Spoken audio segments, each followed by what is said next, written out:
Welcome, folks. Today we are discussing a study on the use of cefazolin-based intramammary dry goat treatment and its effects on the milk microbiota. Let's dive in. I'm eager to hear about this. What was the main objective of this research? The primary goal was to assess the impact of an approved cefazolin-based intramammary treatment on the milk microbiota of alpine dairy goats during the dry and early lactation periods. It's important to note that this type of treatment is common in cows, but not as much in goats. So, they were essentially testing a treatment not typically used in goats? What were the methods employed? Exactly. 60 goats were randomly assigned to either a treatment group, TG, receiving cefazolin at dry-off, or a control group, CG, receiving no treatment. Milk samples were collected at 3 time points: dry-off, T1, colostrum, T2, and 5 to 10 days into milk, T3. They then performed bacteriological analysis, somatic cell counts, SCC, and 16S rRNA gene sequencing to analyze the milk microbiota. And what were the key findings regarding SCC and infection rates? SCC levels were initially high in both groups at T1, but significantly decreased at T3 in both groups. Interestingly, the treatment group, TG, showed a significantly lower proportion of infected mammary glands at T3 compared to the control group, although there was no difference at T1 or T2. This suggests the treatment was effective in reducing infections, but only later in the process. That's interesting.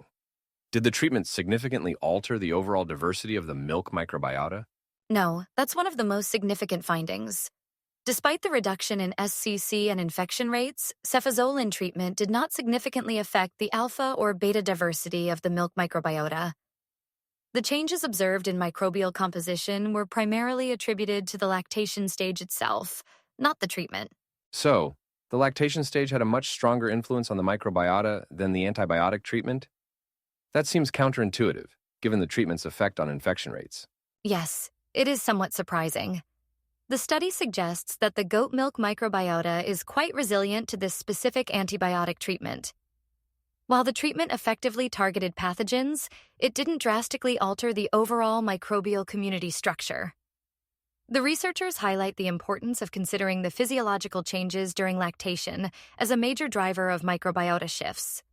Were there any specific microbial genera that showed significant changes in abundance between the groups?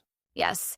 Differential abundance analysis identified several genera, such as Acinetobacter, Bacteroides, and Paracoccus, that varied between groups at different time points. However, none of these genera are known pathogens, suggesting that the treatment's impact on the overall microbial community health was minimal. So, the treatment seemed to selectively target pathogens without broadly disrupting the beneficial bacteria? What about the firmicutes, Bacteroidetes ratio? FB ratio. The FB ratio, often used to assess microbial shifts, showed significant changes over time, but no significant difference between the treatment and control groups.